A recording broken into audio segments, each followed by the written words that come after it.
اور دستار بندی کے نسبت سے اس کا تعلق ہے۔ عزیزان ملت اسلامیہ، یہ محفل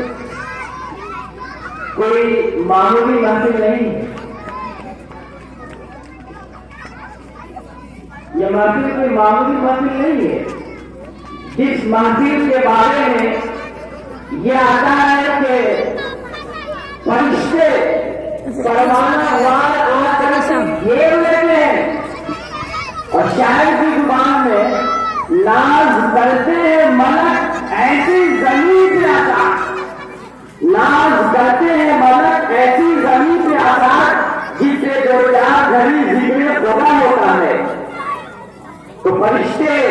ناز کرتے ہیں ایسی زمین پہ جہاں اللہ کا اس کے رسول کا تذکرہ ہوتا ہے۔ حدیث پاک میں آتا ہے اللہ کے رسول سرور دو عالم شفیع المذنبین سید المرسلین خاتم النبیین صلی اللہ علیہ وآلہ وسلم نے حضرت ابوذر غفاری کو مخاطب کر کے فرمایا تھا کہ تمہارا صبح کو جا کر کے کلام اللہ کا ایک آیت سیکھ لینا، قرآن کریم کا ایک آیت سیکھ لینا نوافل کی 100 رکعات سے زیادہ افضل ہے۔